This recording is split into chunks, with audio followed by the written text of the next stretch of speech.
Bismillahirrahmanirrahim. Assalamualaikum warahmatullahi wabarakatuh. Allahumma bismillahirrahmanirrahim. Alhamdulillahirabbil alamin. Wa sallallahu ala sayyidina Muhammadin wa alihi wa sahbihi ajma'in. Allahumma rabbi shrah li sadri wa yassir li amri wa hlul 'uqdatam min lisani yafqahu qawli. Allahumma rabbi zidna ilman warzuqna fahma. Allahumma 'allimna ma yanfa'una wanfa'na bima 'allamtana. Allahumma faqihna fid din 'allimna at-ta'wil waftah 'alaina futuhal 'arifin bi rahmatika ya arhamar rahimin.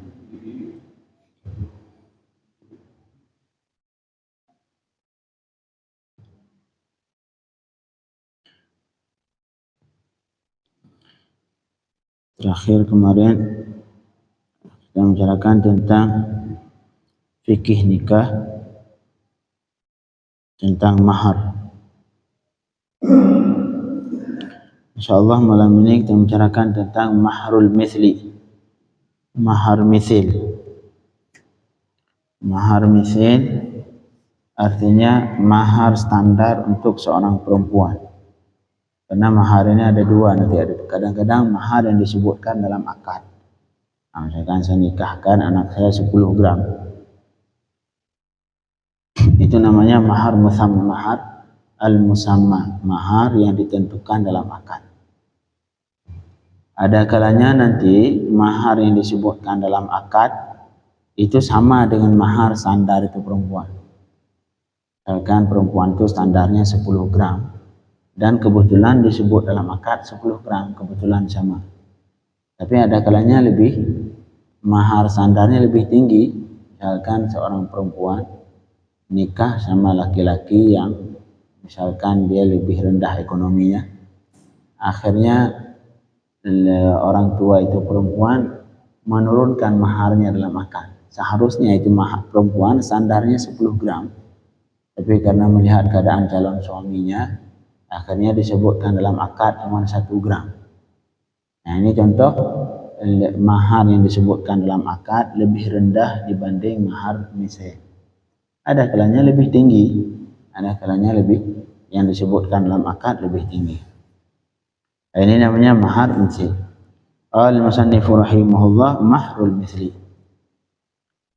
Mahar misil huwa al-malu alladhi yutlabu fi zawaj li mithli zawjati 'adatan. Mahar misil adalah harta, benda yang dimintai ketika nikah untuk untuk perempuan itu kebiasaan. Kalau ini standar perempuan ini standarnya berapa? Nah, itulah mahar misil. Antara untuk mengetahui standar seorang perempuan maharnya berapa, dilihat keluarganya, kakaknya, ibunya dulu ketika nikah berapa. Itu pertimbangannya. Wa yakunu taqdiruhu bin nazari ila aqriba'il mar'ah min jihatin nasab. Dan untuk menentukan yaitu dengan melihat ke kerabat perempuan itu. Dilihat ke kerabatnya. Dulu kakaknya, ibunya, di situ dilihat. Wa yubda'u dan dimulai, kan kerabat banyak. Perempuan kerabat banyak, ibu atau kakak atau nenek yang diperlihatnya. Wa yubda'u dan dimulai bi aqrabi man tantasibu ilaihi min jihati abiha. Yang pertama diperhatikanlah orang yang terdekat ke bapaknya, bapak perempuan itu. Siapa yang terdekat? Itu kakaknya. Makanya seorang perempuan itu melihat standar maharnya, dilihat kakaknya dulu nikah berapa. Kalau kakaknya 10 gram, berarti standar perempuannya 10 gram. Walaupun nanti ada nilai plus. Misalkan kakak dulu nikahnya 10 gram, tapi kakak tidak secantik adiknya ini. Ataupun adik ini memiliki pendidikan yang lebih tinggi dari kakaknya. Nah, itu tetap diperhatikan. Nilai plus ini diperhatikan. Kalau kakaknya 10 gram, tapi kakaknya pendidikannya rendah misalkan. Kemudian dari segi cantik juga tidak secantik adiknya yang mau nikah sekarang. Nah, ini juga diperhatikan kecantikannya, kemudian pendidikannya. Nah, ini juga memiliki nilai nilai plus tersendiri, ntar dia pasti standarnya nggak mungkin sama seperti kakaknya 10 gram, pasti lebih tinggi.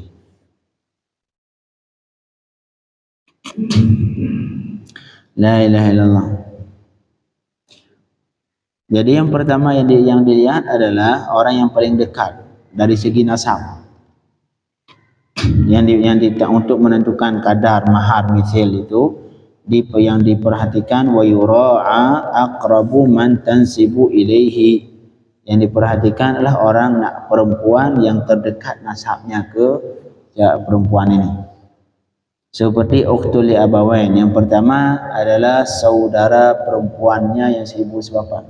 Misalkan kakaknya itu nikah berapa gram. Kemudian diperhatikan berikutnya yaitu ukhtul li ab, saudara perempuannya yang sebapak, beda ibu. Kemudian anak dari saudaranya, banatul akhi. Dia memang nggak ada kakak perempuan, tapi dia punya ponakan perempuan. Nah, diperhatikan ponakan perempuan. Kalau ponakan juga tidak ada, diperhatikan amat, bibinya, diperhatikan dia bibi tante-tantenya. Tetapi di ma'a mura'atil musawa fi sin wal aql wal jamal wal yasar wal ifa wal din wal taqwa wal ilm wal bakara wal thuyuba. Tapi di samping itu diperhatikan tadi juga diperhatikan nilai plus yang lain, seperti misalkan seumur. Misalkan lu kakaknya nikah 10 gram tapi di umur sudah 45 tahun, ya wajar 10 gram. Sedangkan dia ini pengen nikah umurnya masih 20 tahun, pasti lebih umur 20 tahun pasti harnya lebih tinggi. Diperhatikan umur juga, dan diperhatikan kecantikan, kekayaan diperhatikan. Kalau kakaknya 10 gram miskin, kalau ini memang yang pengen nikah sekarang dia lebih kaya. Ifah juga diperhatikan, kemudian agama diperhatikan, takwanya diperhatikan. Ini semua ntar menjadi bahan pertimbangan untuk menentukan ini kira-kira ini perempuan standarnya berapa untuk menentukan mahar misil. Marhaba. Sebenarnya yang menentukan mahar itu siapa? Yang lahir mereka itu sendiri. Nanti kalau terjadi perbedaan, kata suami nggak mungkin mahar segini mahar misil. Kata istri, oh saya harus segini, kembali ke saat itu dikembalikan ke qadhi turun tangan ataupun hakim agama itu turun tangan, beliau ntar yang menentukan.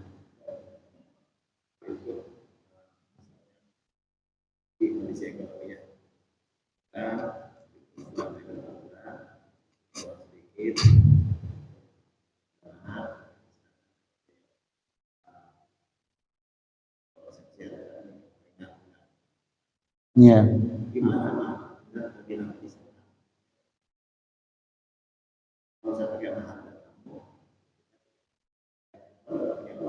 Ya.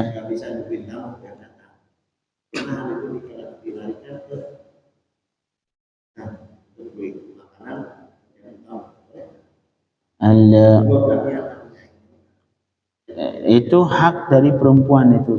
Mahar adalah hak perempuan. Misalkan ini saya nikahkan kepada ini anak saya untukmu dengan mahar 10 gram, kemudian 10 gram ini itu hak perempuan. Kalau perempuannya setelah ngambil mahar itu dia ambil 10 gram, kemudian dia remukan sama suami, udahlah ini uang ini mahar 10 gram ini kita jadikan untuk pesta saja, boleh? Boleh.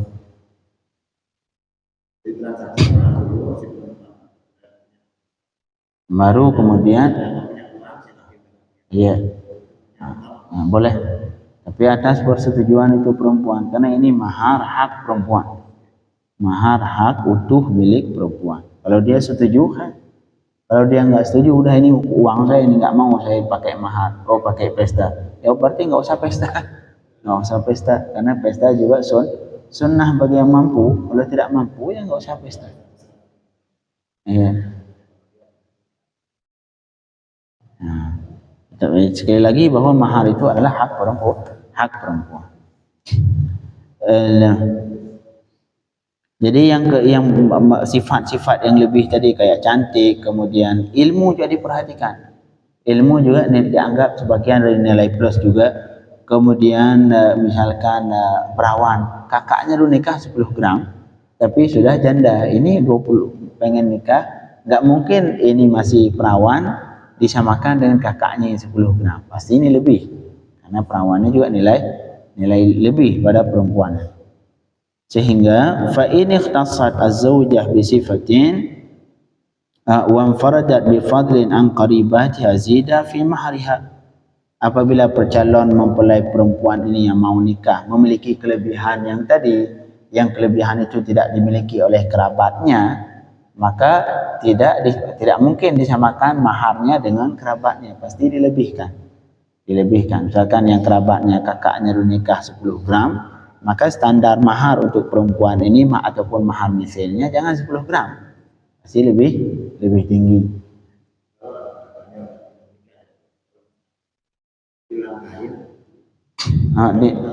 Kalau misalkan dia yang pertama nikah, maka yang kedua nikah. Iya benar. Itu dilihat ke, kalau misalkan kakaknya yang lain belum nikah, dilihat ke kerabat yang lain, seperti misalkan dari ibunya. Oh bukan ibunya enggak dilihat. Yang dilihat nanti ke termasuk ponakannya, kalau dia punya ponakan, termasuk sepupunya, diperhatikan. Jadi kalau dia memiliki yang tadi, kelebihan tadi, berarti maharnya ditambah. Begitu juga kalau dia memiliki kekurangan. Dulu kakaknya nikah 10 gram dalam keadaan perawan, sedangkan dia sekarang pengen nikah dan dia sudah dalam keadaan janda misalkan. Nah, ini tidak mungkin mahar standar untuk dia 10 gram sama, pasti dikurangi.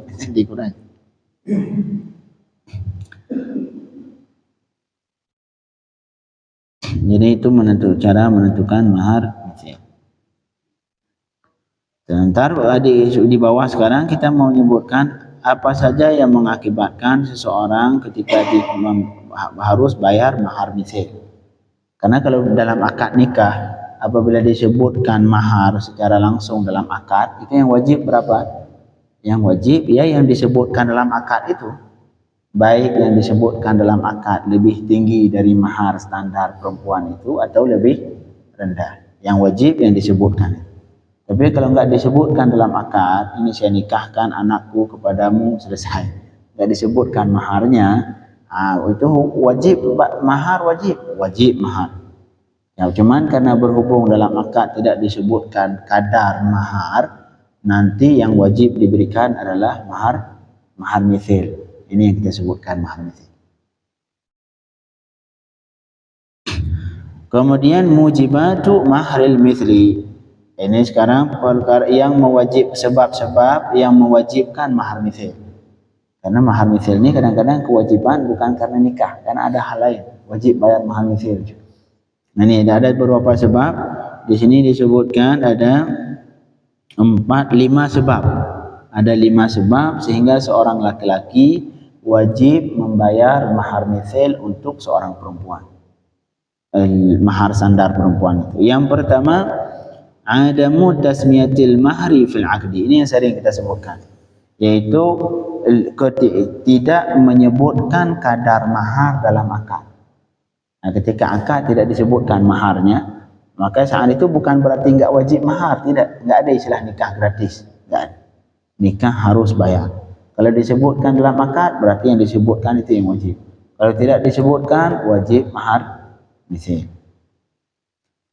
Idza tamma 'aqdun nikah wa lam yusammi sadaq fil 'aqdi aw ittafaqa ala 'adam al-mahri aw ittafaqa fil 'aqdi ala mahr al-mithli aw fawwadat imra'atun rashidatun waliha bi an tuzawwijaha bila mahrin fazawwaja waliha bi naf'a al-mahr aw zawwajaha wa sakata 'ala al-mahr aw fawwada tasmiyat al-mahr ila az-zawj fayajibu fi jami' hadhihi al-halati mahr al-mithli.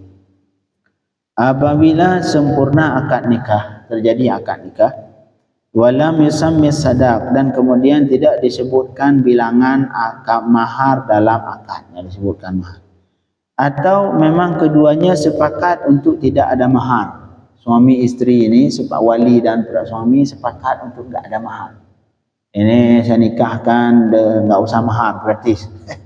Gratis. Atau seorang perempuan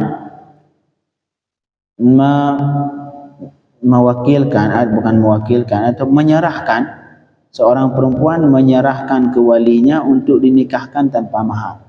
Kata perempuan ni, tolong Pak nikahin sama Pak Ustaz itu, enggak usah pakai mahar. Karena mungkin ini perempuan saking sayangnya, cintanya ke seorang laki, akhirnya dia datangin ke bapaknya, Pak tolong nikahin saya ke laki-laki itu, enggak usah pakai mahar. Karena laki itu miskin bisa jadi. Ataupun kemudian wali ketika nikahkan, karena ini berhubung permintaan anaknya, ketika menikahkan tidak menyebutkan mahar. Ataupun beliau menafikan mahar, enggak usah bayar, enggak ada mahar. Saya nikahkan anak saya kepadamu tanpa mahar. Nah, seperti semua. Ataupun seorang wali menikahkan anaknya juga, kemudian beliau diam dari mahar, enggak sebutkan mahar. Semua artinya apabila dalam akad tidak disebutkan mahar, hukumnya fayajibu fi jami'i hadhil halati mahrul mithli, maka wajib dalam ini semua yang tadi kita sebutkan, wajib mahar mithil. Enggak ada istilah nikah gratis. Walaupun walinya menyebutkan saya nikahkan anakku kepadamu tanpa mahar, walau tanpa mahar, wajib mahar mithil. Lakin cuman wajib mahar khusus apabila tidak disebutkan mahar dalam akad. Kapan kewajiban bayar mahar? Suami kapan bayar mahar? Lakin la binafsil aqdi. Kewajiban bayar mahar bukan dengan semata-mata terjadi akad. Wa inna ma bidukhuli biha, tapi wajib bayar mahar ketika ia berhubungan dengan perempuan. Misalkan ketika akad tidak disebutkan mahar, kemudian dia tidak berhubungan sama sekali sama istrinya, wajib mahar saat itu belum. Artinya wajib membayar mahar mithil, yaitu ketika berhubungan. Kalau sebelum berhubungan belum. Nah,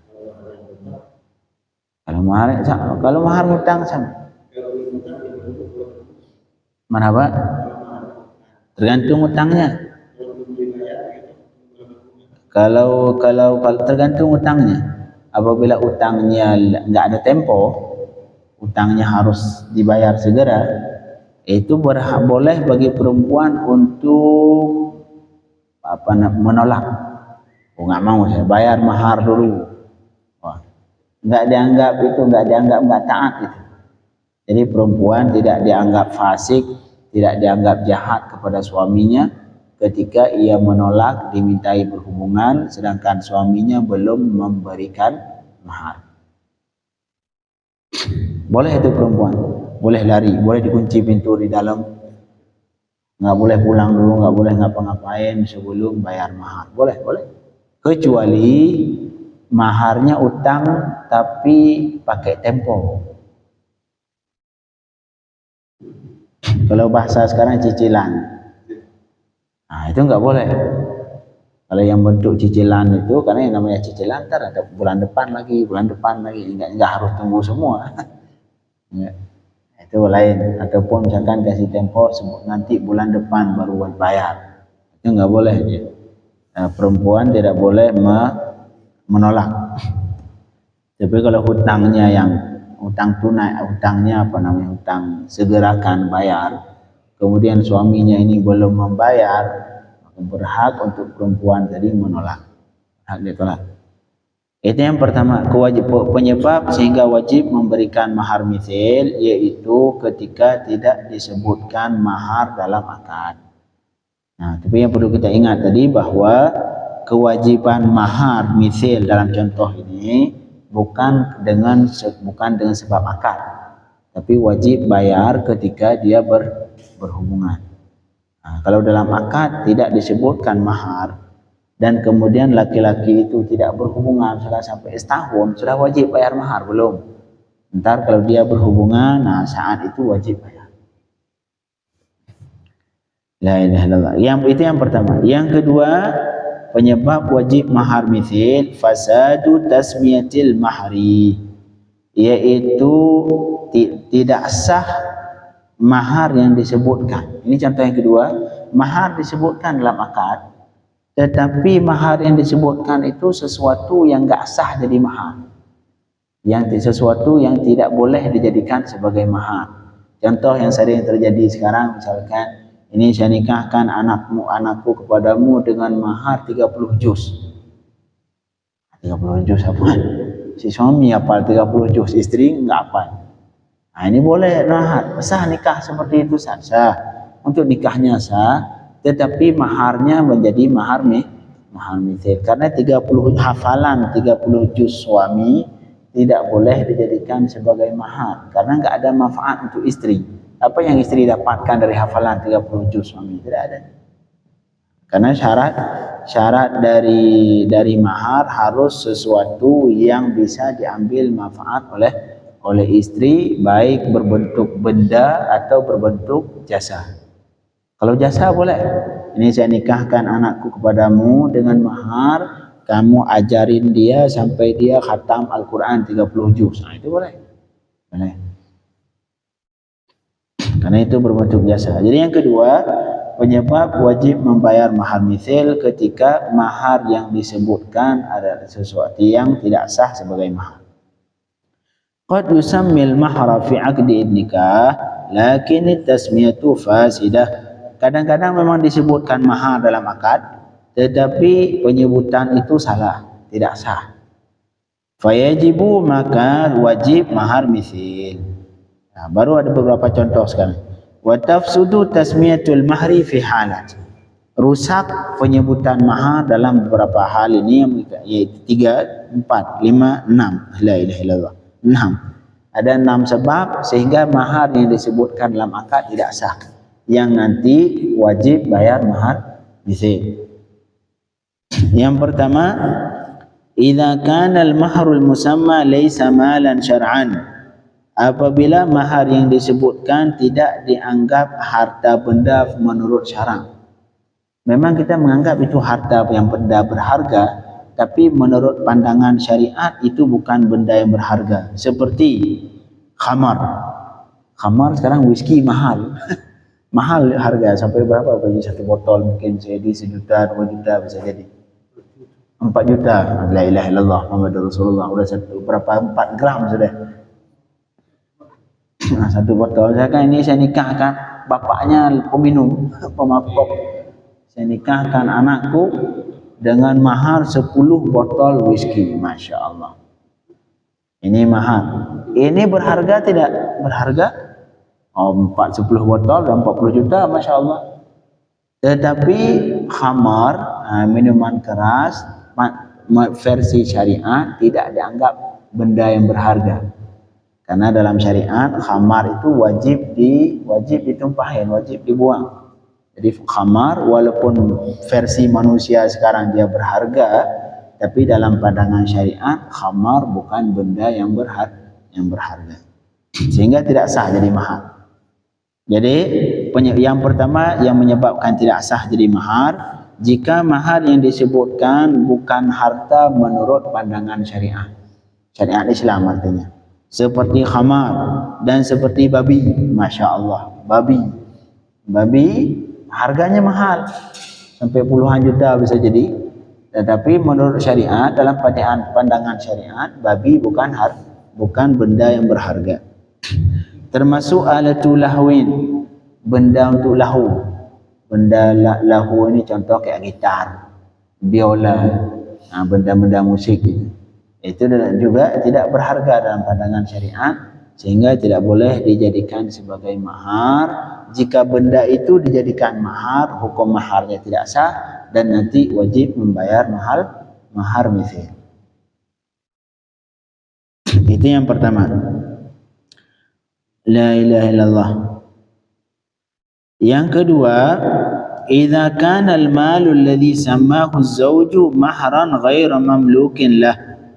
Yang kedua, yang tidak sah dijadikan sebagai mahar apabila harta ataupun benda yang disebutkan oleh suaminya sebagai mahar itu bukan miliknya. Seperti mobil yang dicuri, mahar. Dia bawa mobil Mercedes Mercy, Masya Allah. Tapi punya orang dicuri sama dia. Akhirnya saya nikahkan anak saya kepadamu dengan mahar satu mobil Mercy ini. Ditunjuk. Padahal mobil Mercy itu bukan punya suami. Dia punya orang lain dicuri sama dia. Sah itu mahar, ya sah mahar. Karena bukan milik dia. Bukan milik dia. Ntar, kalau seperti itu Pak Ustaz, hukum nikah sah, sah. Untuk nikah sendiri sah, tetapi maharnya yang tidak sah. Nanti mahar yang wajib dibayar suami adalah mahar mithil. Mahar mithil. Kemudian yang selanjutnya, yang ketiga, yang membuat rusak mahar yang disebutkan dalam akad, idza aqada ar-rajulu nikahi 'ala imra'ataini aw aktsara bi mahrin wahid. Apabila seorang laki-laki mengakad nikah kedua perempuan sekaligus dengan mahar yang satu. Jadi dia pengen nikah dua istri sekaligus dalam sekali akad. Jadi kami misalkan walinya nanti, wali dua perempuan ini datang, kami nikahkan. Ataupun bisa jadi wali hakim. Ini saya nikahkan dua perempuan ini kepadamu wahai laki-laki dengan mahar 10 gram. Artinya ini laki-laki menikah dengan dua perempuan sekaligus atau lebih, 3 perempuan, 4 perempuan sekaligus, tapi maharnya satu. Yang nanti pengen mahar itu dibagi 2, itu hukumnya tidak sah. Tidak sah mahar seperti itu. Akad nikahnya sah, cuman maharnya yang tidak sah. Alasannya karena tidak diketahui berapa bagian masing-masing. Ini yang 10 gram tadi berapa milik si istri yang satu dengan istri yang kedua, berapa bagian masing-masing. Enggak boleh dibagi setengah-setengah langsung. Ini contoh seperti ini juga maharnya tidak dianggap sah, nanti wajib membayar mahar mithil. La ilaha illallah. Yang selanjutnya, yang keempat, yang hal yang mengakibatkan maharnya rusak, idza zawwajal wali saghiran aw majnunan balighan bima yafuqu mahral mithli mimma lat-tafli awil majnun. Apabila seorang wali menikahkan anak kecil, ini seorang bapak menikahkan anaknya, anak laki-lakinya yang masih kecil, boleh. Saya punya anak berumur 5 tahun, saya nikahkan, boleh. Boleh bapak menikahkan anaknya yang masih kecil. Tapi dengan ketentuannya, ada ketentuannya bukan sebenarnya. Tapi hukum dasarnya boleh dengan syarat dan ketentuan. Syarat ketentuan berlaku. Syarat ketentuan berlaku. Sekarang wali menikahkan anaknya yang masih kecil ataupun anaknya yang gila, walaupun sudah balik, menikahkan dengan mahar yang disebutkan melebihi mahar mithil. Jadi salah satu ketentuan seorang bapak yang menikahkan anak laki-lakinya yang masih kecil, salah satu syaratnya ketika menikahkan harus dengan mahar mithil, tidak boleh lebih. Misalkan istrinya standar maharnya cuma 10 gram, bapak sekarang pengen nikahin anaknya laki-laki dengan perempuan itu, tapi ketika disebutkan dalam akad berapa? 20 gram. Artinya mahar yang disebutkan dalam akad lebih tinggi dibanding standar perempuan itu. Ini juga kalau yang seperti ini akadnya sah, tetapi mahar yang disebutkan tadi tidak sah. Kembali ke mahar mithil. Karena seorang laki-laki, seorang bapak ketika ingin menikahkan anaknya, anak laki-lakinya yang masih kecil, ketentuannya dia menikahkan harus dengan mahar misil perempuan atau di bawah. Enggak boleh lebih mahal. Karena itu bisa membuat kerugian terhadap si anak kita ini. Anak kita yang rugi. La ilaha illallah. Ini juga seperti ini harus kembali ke mahar misil. Itu yang keempat. Yang kelima,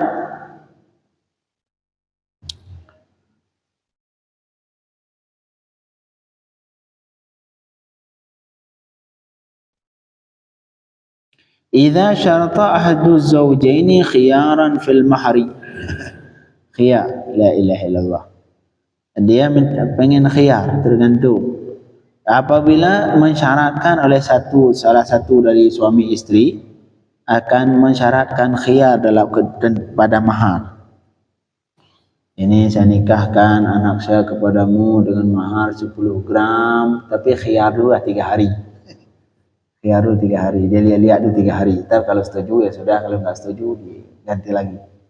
Nah, ini nggak boleh khiyar dalam mahar. Kalau diminta khiyar, disyaratkan khiyar pada mahar, seperti jual beli. Ini saya jual barang kepadamu, tapi saya pikir-pikir dulu 3 hari. Nah, ini khiyar kan? Sekarang pada mahar dia khiyar. Ini saya nikahkan anak saya untukmu dengan mahar 10 gram, tapi saya pikir-pikir dulu 10 gram.